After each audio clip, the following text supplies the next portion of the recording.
Amados hermanos, muy buenas noches a todos. Dios les bendiga. Esperamos que en esta oportunidad la palabra de Dios llegue a nuestros corazones, nos hable a través de estos estudios que desde hace ya algunos meses estamos teniendo en el libro de Apocalipsis. Sabemos de que especialmente durante las últimas semanas que hemos ido a lo largo del mismo, nos ha sido difícil aceptar ciertas cosas que o por no leer la Biblia o por no ser agradable a nosotros, nos es difícil aceptar. Siempre hemos hablado y hemos predicado de un Dios de amor, y es cierto, Dios es amor. Pero también recordemos que Dios es un Dios justo. Y el pecado debe ser juzgado de parte de Dios. Pero antes de ello, también tenemos que establecer que en su infinita bondad, Dios es paciente. Y Dios da oportunidad, y precisamente estamos viviendo en ese tiempo de oportunidad que Dios nos da, proclamando su mensaje del Evangelio antes de que vengan esos juicios que se describen en este libro y que es necesario que Dios traiga por causa de que las maldades, los pecados de este mundo no pueden quedar impunes. Vamos a orar y vamos a ponernos en las manos del Señor para el estudio de esta noche. Padre, te damos gracias porque tú eres un Dios bueno, y en tu infinita bondad y misericordia y en ese amor que tú nos tienes, enviaste a tu Hijo amado Cristo Jesús a este mundo. Él vino a enseñarnos tu verdad, vino a darnos a conocer quién eres tú. Y Señor, en el acto más maravilloso de tu amor hacia con la humanidad, ofrendó su vida en la cruz para pagar por nuestros pecados y dar al mundo la oportunidad de arrepentimiento y de poder reconciliarse contigo. Pero Señor, también sabemos que Él volverá, y no volverá como en aquella vez que vino por primera vez a este mundo, cuando vino humildemente, naciendo humildemente, viviendo humildemente, porque traía el propósito de buscar y salvar lo que se había perdido. Ahora vendrá con juicio, ahora vendrá con poder y con gloria para poder establecer su reino y para poder estar nosotros para siempre con Él. Gracias, Padre, y guíanos en este estudio, en el nombre de Jesús. Amén. Hay muchas personas que no aceptan lo que Apocalipsis enseña porque lo ven como actos crueles de parte de un Dios que es amor. Pero déjenme decirle, no son actos crueles, son actos justos. Y muchas de las personas que no quieren aceptar esta enseñanza de Apocalipsis se contradicen a sí mismas, porque he escuchado de muchos decir, bueno, se podrá escapar de la justicia terrenal, pero no de la justicia divina. ¿A qué se refiere esa justicia divina si las personas pensaran muy bien lo que están hablando? Obviamente a esos juicios que al final de los tiempos Dios traerá sobre toda aquella humanidad perdida que no quiso arrepentirse de sus pecados para transformar sus vidas, que no quiso vivir para Dios, sino que vivió cometiendo maldades. Y en aquellos tiempos finales también vendrá de manera literal juicio de Dios sobre esas personas que, habiendo rechazado a Cristo, siguieron a Satanás, obedecieron a la bestia, recibieron el mensaje del falso profeta y se convirtieron en seguidores de lo malo en vez de arrepentirse y volverse a lo bueno. El capítulo 19, que ya comenzamos a leerlo la semana anterior, hoy va a hablarnos del evento esperado por el mundo, el regreso de Cristo. Por supuesto, entendemos de que Cristo, en esto que vamos a ver en Apocalipsis 19, 11 en adelante, no viene por su iglesia, sino que viene con su iglesia. La iglesia ya ha experimentado lo que muchos teólogos concuerdan que es el rapto, y precisamente es quitada de esta tierra para ser guardada de los juicios que Dios traerá sobre los habitantes de este mundo, juzgando el rechazo a Dios y la aceptación del enemigo de Dios, de Satanás. Vamos a empezar a leer en el del versículo 11 al versículo 16 del capítulo 19 de Apocalipsis. Apocalipsis 19, del 11 al 16, en donde la palabra de Dios dice así: Entonces vi el cielo abierto, y he aquí un caballo blanco, y el que lo montaba se llamaba Fiel y Verdadero, y con justicia juzga y pelea. Sus ojos eran como llama de fuego, y había en su cabeza muchas diademas, y tenía un nombre escrito que ninguno conocía sino él mismo. Estaba vestido de una ropa teñida en sangre, y su nombre es el Verbo de Dios. Y los ejércitos celestiales, vestidos de lino finísimo, blanco y limpio, le seguían en caballos blancos. De su boca sale una espada aguda para herir con ella a las naciones, y él la regirá con vara de hierro. Y él pisa el lagar del vino del furor y de la ira del Dios Todopoderoso. Esta descripción que se nos da de este personaje es obviamente Jesucristo. En cada versículo va a mencionar al menos una característica o más de una característica de nuestro Señor y Salvador Jesucristo. Él viene a juzgar a los moradores de la tierra que, rechazando a Dios, decidieron seguir por los caminos equivocados de Satanás, del anticristo, o sea, la bestia, y del falso profeta. La trilogía diabólica que se opone a Dios y que engaña a muchos de los habitantes de la tierra. Ahora, es interesante ver las descripciones y fijarnos en los términos que se utilizan ahí para nuestro Señor y Salvador Jesucristo. Dice: entonces vi el cielo abierto. El cielo abierto significa el Señor viene de allá. Viene. Recuerda, la Biblia dice: todo ojo le verá. Y esto podemos nosotros ir a Mateo 24, Evangelio de Mateo capítulo 24, y los versículos del 29 al 31. Mateo capítulo 24, del 29 al 31, en donde dice: e inmediatamente después de la tribulación de aquellos días, el sol se oscurecerá, y la luna no dará su resplandor, y las estrellas caerán del cielo, y las potencias de los cielos serán conmovidas. Recuerde, este versículo 29 habla sobre lo que habrá de pasar, esas catástrofes en la tierra que ya vimos en Apocalipsis. Entonces aparecerá la señal del Hijo del Hombre en el cielo, y entonces lamentarán todas las tribus de la tierra, y verán al Hijo del Hombre viniendo sobre las nubes del cielo con poder y gran gloria. Y enviará a sus ángeles con gran voz de trompeta, y juntarán a sus escogidos de los cuatro vientos, desde un extremo del cielo hasta el otro. Apocalipsis está ahora ya narrando esto que había sido profetizado por el mismo Señor Jesucristo en el Evangelio según San Mateo. Él había anunciado cómo habría de ser su venida. El cielo se abre y Cristo desciende. Y dice que viene en un caballo blanco. Viene en un caballo blanco.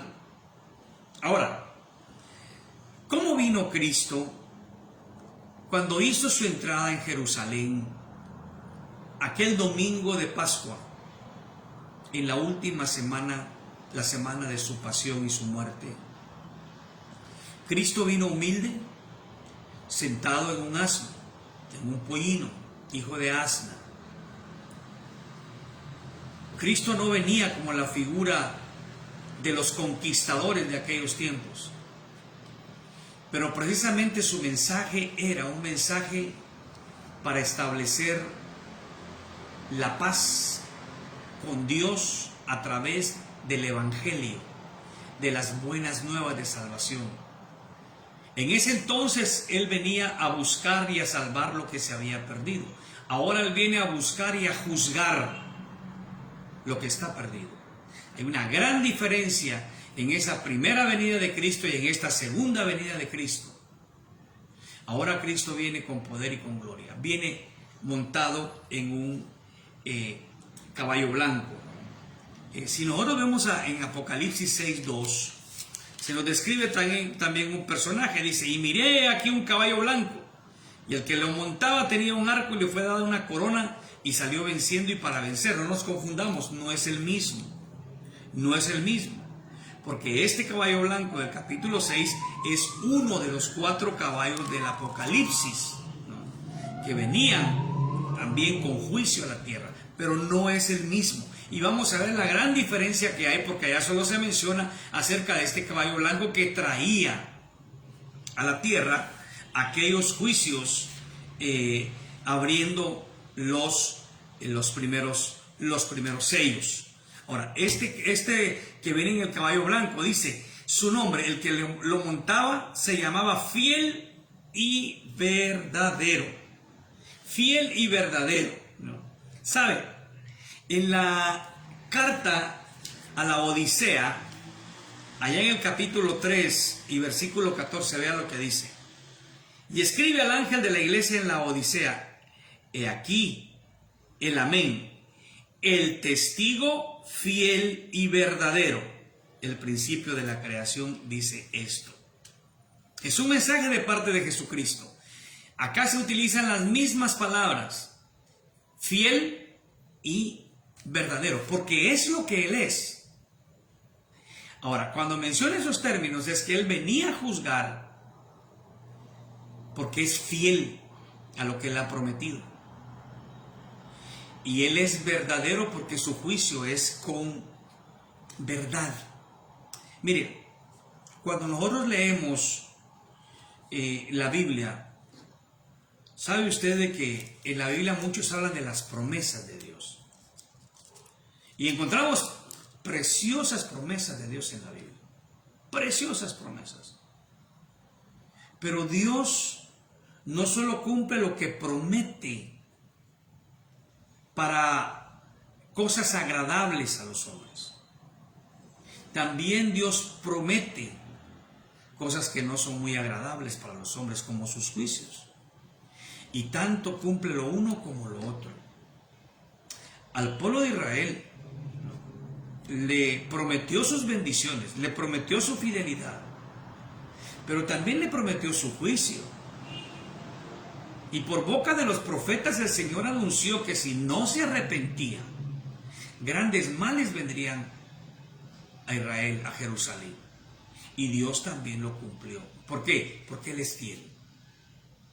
Entonces, si es cierto que encontramos en la Biblia promesas de bendición, pero también encontramos promesas en las cuales Dios puede ejecutar juicios.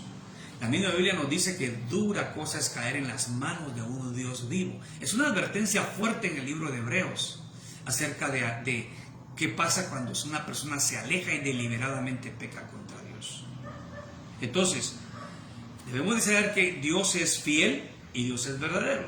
En el aspecto fiel hablamos, Él cumple sus promesas. En el aspecto verdadero, mis hermanos, ningún ser humano puede decir que Dios es injusto. Ningún ser humano. Muchas veces se pasa de misericordioso. Hay seres humanos que se quejan de lo que les sucede. O alguien dice: ¿por qué Dios permite que sucedan esas cosas? ¿Por qué Dios permite que con esta enfermedad esté muriendo tanta gente? La pregunta debería ser otra. La pregunta es: ¿por qué Dios es tan misericordioso que no nos ha aniquilado a todos? si todo lo merecemos? Veamos más la gracia de Dios y jamás acusemos de injusto al que es verdadero y sus juicios son verdaderos, porque nadie puede contender con él. Fiel y verdadero, nombres que pertenecen a Jesucristo, y lo que estamos hablando, y con justicia juzga y pelea. Hoy, en las guerras que existen en el mundo, se trata de establecer quién tiene la razón. El conflicto de todo el tiempo en el Medio Oriente. ¿Quién tiene la razón? ¿Los palestinos o los israelíes o los judíos? ¿Quiénes son los que tienen la razón? ¿A quién pertenece la tierra? ¿Quiénes son los injustos? Y siempre toma partido por uno y por otro. Ahora, yo quiero decir, mis hermanos, que en cuestión de conflictos de hombres, es muy difícil determinar quién realmente tiene la razón. En algún sentido podríamos tener principios en los cuales decimos, bueno, Jerusalén es la capital del pueblo judío, porque así lo dijo Dios, y estamos bien. Pero también a veces podemos ver que dentro de aquella nación también hay mucha injusticia. ¿Por qué? Porque el hombre es así. Pero Dios jamás va a ser injusto en lo que Él juzga y por lo que Él pelea. Jamás. Porque Él es el Dios perfecto, que conoce todas las cosas y que no deja pasar por alto absolutamente nada. Dice el verso 12, sus ojos eran como llama de fuego y había en su cabeza muchas diademas y tenía un nombre escrito que ninguno conocía sino Él mismo. Mire, qué interesante, sus ojos eran como llama de fuego. Aquí habla de una mirada penetrante que todo lo conoce, la omnisciencia de Dios. Y si retrocedemos un poquito en Apocalipsis, en el capítulo 1 y verso 14, cuando Juan recibe la visión del Hijo del Hombre, dice, su cabeza y sus cabellos eran blancos como blanca lana, como nieve, sus ojos como llama de fuego. Y luego también en 2:18, cuando se escribe a la iglesia en Tiatira, dice, escribe al ángel de la iglesia en Tiatira, el Hijo de Dios, el que tiene ojos como llama de fuego y pies semejantes al bronce bruñido, dice esto, ojos como llama de fuego. No es primera vez que se le dan a Cristo esos atributos, que se le describe de esta manera. Ya hemos encontrado esos dos pasajes en Apocalipsis. Es indudable que este sí es Jesucristo. El otro tenía algunas características para engañar a la gente, pero este es el testigo fiel y verdadero, el que tiene ojos como llama de fuego. Muchas diademas en su cabeza. Aquí también hay otra situación en la que muchas veces las personas pueden confundirse, porque el anticristo en el capítulo 13 y versículo 1 dice que tenía 7 cabezas, 10 cuernos, y en sus cuernos 10 diademas, y sobre sus cabezas un nombre blasfemo. Ahora, la diferencia aquí es que no se dice el número de diademas. En el anticristo se dice que eran 7 diademas. Cuando se habla de un término indefinido, pero que describe una cantidad grande, es obviamente porque quiere decir que nadie más tiene más que él, describiéndolo como el verdadero rey. Él tenía muchas diademas, ¿no? También recordemos, más adelante se va a hablar en el verso 16 que él es rey de reyes y señor de señores. Muchos en la tierra pueden usar diademas, pueden usar coronas como reyes, pero solo hay uno que es rey de reyes y señor de señores. Vamos a dar un poquito más de él, de esto, cuando lleguemos al versículo 16. Pero aquí se está hablando que es Jesucristo mismo, que tenía muchas diademas y tenía un nombre escrito que ninguno conocía sino él mismo. ¿Quieres saber cuál era ese nombre? No sé. Y si alguien se lo quiere decir, no lo crea. Nadie lo sabe. Hay cosas que quedan en el misterio que le pertenecen solamente a Dios. Y si a Él le place, algún día habrá de revelarlas. Y si no, Él es Dios para guardarse los secretos que Él quiera. Respetamos eso. Porque muchos empiezan a especular con el nombre. ¿Qué nombre será este? ¿Será este nombre? ¿Será el otro? No. Dice que no lo conoce nadie. Y si ninguno lo conoce, sino que solamente Él, es obvio que no ha sido revelado, ni está siendo revelado, y no sabemos si va a ser revelado. Solo Dios sabe si en su soberana voluntad Él lo hace. Pero muchos tratan de creer de que tienen algún favor especial de Dios diciendo que conocen el nombre. Nadie conoce ese nombre. Luego dice, estaba vestido de una ropa teñida en sangre y su nombre es el Verbo de Dios. Otra descripción para su nombre, Verbo de Dios. ¿Se recuerda en el Evangelio de Juan, su capítulo 1? En el principio era ¿quién? El Verbo. Y el Verbo era con Dios y el Verbo era Dios. Es una descripción de Jesucristo. Y aquí se le atribuye el mismo nombre. Verbo de Dios. El Verbo de Dios. El término verbo significa palabra. Pero en el idioma griego es un concepto mucho más amplio. Significa también razón. Significa también concepto. En el caso de Jesucristo, recuerda que Juan en su evangelio estaba describiendo a Jesucristo como Dios, la revelación de Dios, el que vino a mostrarnos a Dios. Entonces él estaba hablando de verbo, enseñando lo siguiente: no se le puede conocer a Dios fuera de Jesucristo. Los profetas del Antiguo Testamento hablaron del que habría de venir, del Mesías. Y el Nuevo Testamento nos habla de ese Mesías que ya vino y su nombre es Jesucristo. Solamente en Él se le puede conocer a Dios. No hay otra forma. Porque Él es el camino y la verdad y la vida. Nadie viene al Padre si no es por Él. Y mencionamos ese versículo, pero hay otro en ese mismo capítulo cuando Felipe le dice: muéstranos al Padre y nos basta. Y Jesús le dice: Felipe, ¿cuánto tiempo tiene de estar conmigo? El que me ha visto a mí, ha visto al Padre. Es cierto que decimos que Dios es espíritu. Sí, el Padre es espíritu.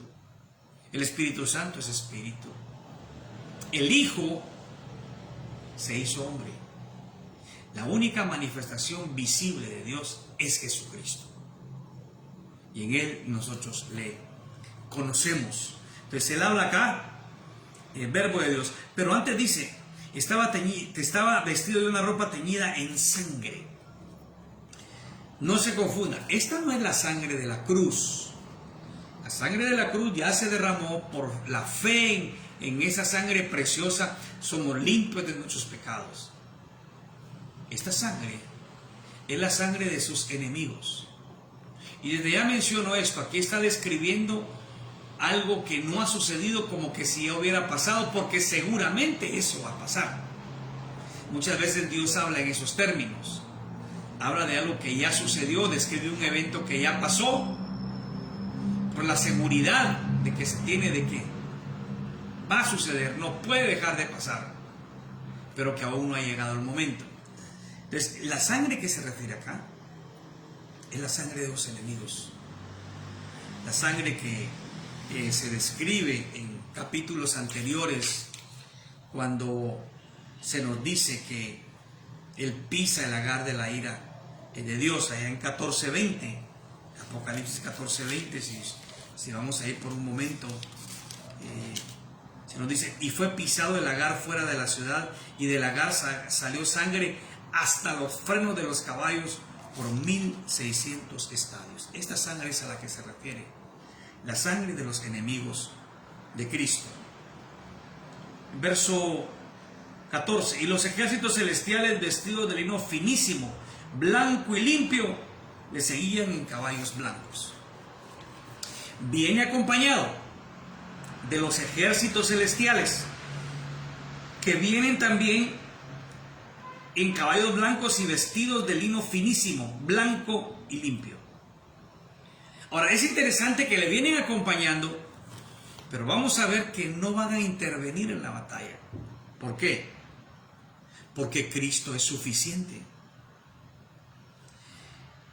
En 1 Corintios, Pablo, cuando habla de que Dios ha escogido lo vil y lo débil del mundo, menciona estas palabras. Él dice: lo más débil de Dios es más fuerte que lo más fuerte del hombre. Él no está diciendo que hay algo débil en Dios. Él solo está enseñando a manera de que nosotros comprendamos que si existiera algo en Dios que fuese débil, eso sería más fuerte que lo más fuerte del hombre. Por lo tanto, la batalla esta de Armagedón que va a librarse, se menciona tanto, no va a ser una batalla que va a durar días, meses, años.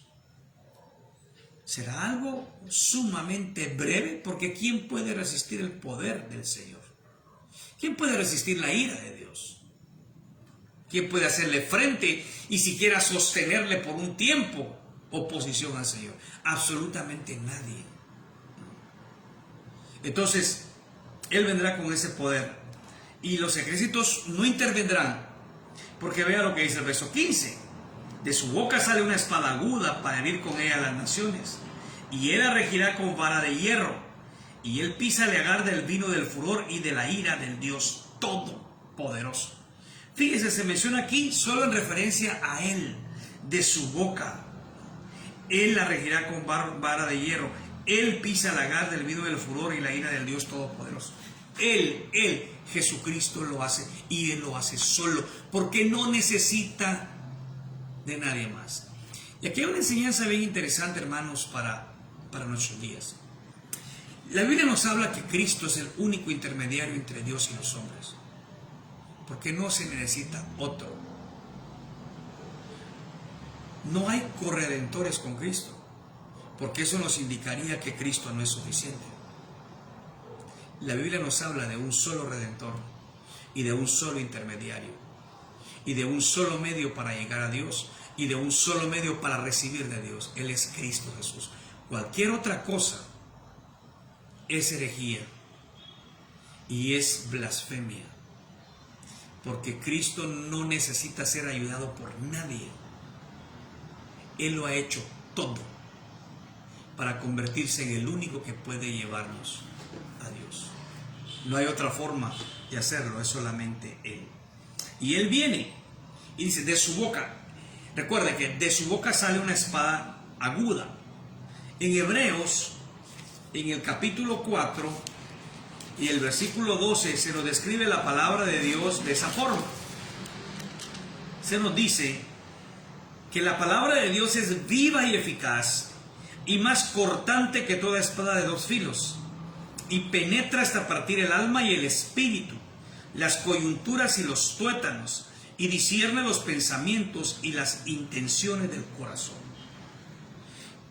En el contexto de Hebreos se nos habla que es la palabra que conoce todo en el ser humano.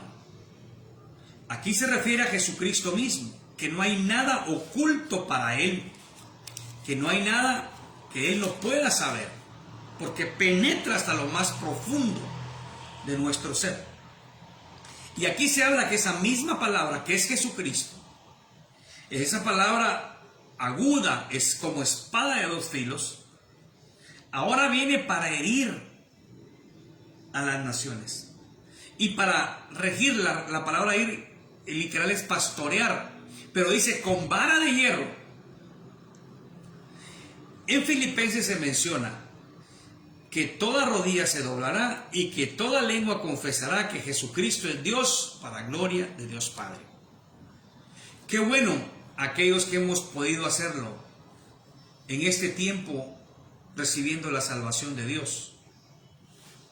Pero sabe, cuando dice toda rodilla, aún aquellos que rechazaron a Cristo, confesarán quién es Él. Confesarán que Él es el Señor. No habrá oportunidad ya de arrepentimiento. Será algo similar a lo que pasaba con los ángeles caídos, con los demonios. Ellos conocían y confesaban quién era Jesús. No significaba que alcanzaran salvación, porque ya habían sido juzgados al ser echados fuera de la presencia de Dios. Igual será en aquel tiempo. Las naciones van a decir: sí, Él es el Señor. pero no habrá oportunidad para que digan, Él es mi Señor. Reconocerán quién es Cristo, pero para motivos de salvación no les servirá de nada, porque ya las cosas están siendo juzgadas.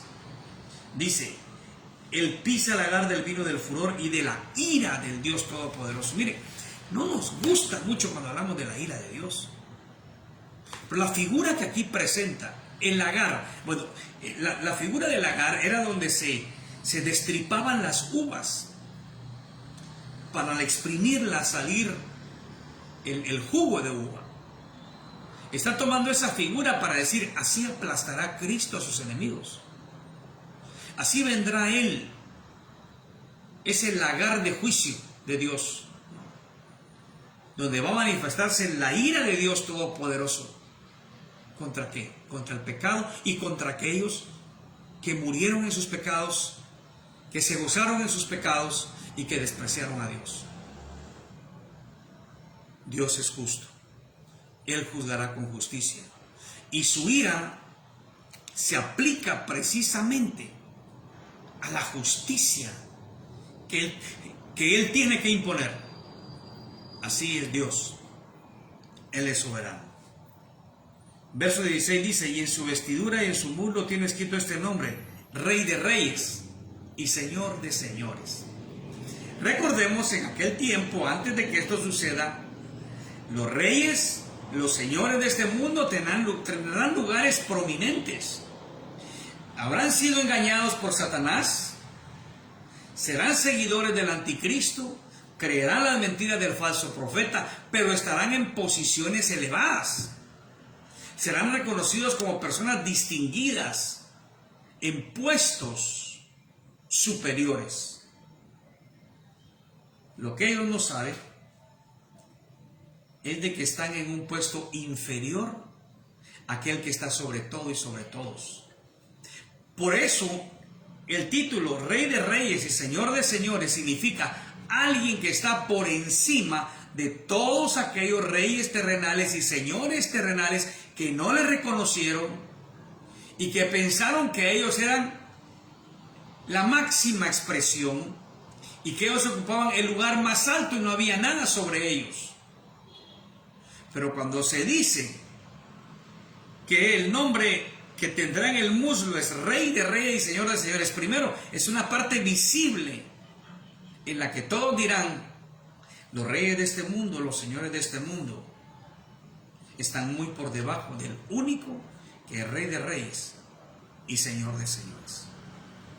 Por eso el nombre, Rey de Reyes y Señor de Señores. Verso 17.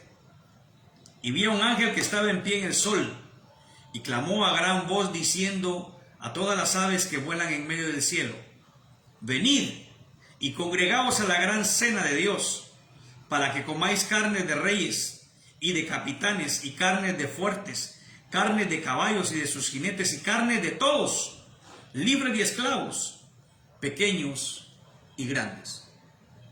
Bueno, de vuelta, esto no ha sucedido en ese momento, pero es un anuncio de lo que pronto habrá de pasar. Y es una invitación no a la cena de las bodas del Cordero, no, a una cena del juicio de Dios, cuando delante de Él caerán todos aquellos gobernantes y todos los que le siguen, porque al final dice, carne de todos, libres y esclavos, pequeños y grandes. Es una invitación a las aves, especialmente las aves carroñeras, para que vengan a devorar los cuerpos de aquellos que caerán en esa batalla entre Cristo y sus enemigos.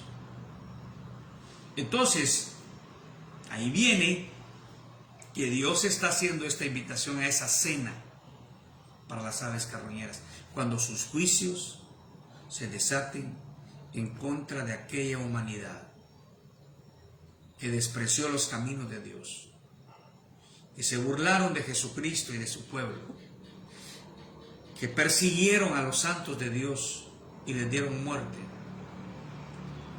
por seguir los engaños de Satanás. Cristo vendrá con poder. Cristo vendrá con juicio. La ira de Dios se manifestará sobre todos aquellos que le han rechazado. Por eso me tomo este pequeño lapso para decirle, no sea parte de esto. No sea parte de esto. No sea enemigo de Dios. Arrepiéntase de sus pecados. Crea en aquel que en la cruz del Calvario ya pagó por todos ellos. Entréguele su vida y sígale todos los días. Reciba la bondad y el favor de Dios, la gracia de Dios que lo perdona y que lo restaura. Verso 19. Y vi a la bestia, a los reyes de la tierra y a sus ejércitos reunidos para guerrear contra el que montaba el caballo y contra su ejército. Ya se contó el final en los versos 17 y 18. Y aquí está contando el principio. Está preparado ese ejército mundial. La bestia. ¿Quién es la bestia? El anticristo. Interesante, aquí no está Satanás mismo. Es el anticristo, el representante de Satanás, el que está reinando en el mundo. ¿Y quiénes lo respaldan? Los reyes de la tierra. Cuando habla los reyes de la tierra, está hablando de las personas que estaban en puestos de eminencia, los que ya describimos antes. Y a sus ejércitos, o sea, ellos tenían el poder de ordenar a los ejércitos, y ahí estaban aquellos ejércitos respaldando a la bestia. Estaban reunidos para guerrear contra el que montaba el caballo y contra su ejército. Imagínense, qué insensatez pretender pelear contra Dios. Qué insensatez querer presentar una guerra en contra del Todopoderoso. A lo largo de la historia, Dios ha manifestado su poder también. Le dio triunfo a su pueblo Israel, cuando la verdad era un pueblo que ni guerrero era en sus principios. Los defendió, los hizo obtener victorias maravillosas. ¿Por qué? Porque como él mismo dijo a través del profeta Zacarías, no es con espada ni con ejército, sino con el Santo Espíritu de Dios. Pero aquí ya viene Cristo y ya los ejércitos del mundo se preparan en contra de él. Y mire qué interesante, porque en ese entonces era una batalla literal, pero ya hoy mismo hay un mundo entero guerreando contra Cristo.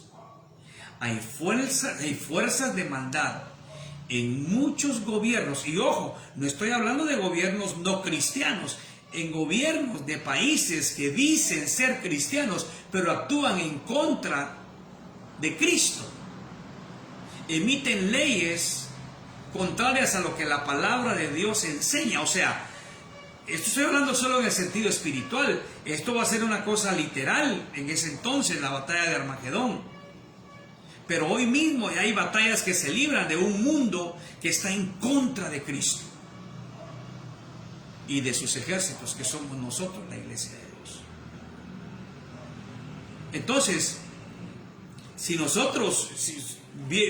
hoy Dios determinara establecer esta guerra, el mundo se comportaría igual.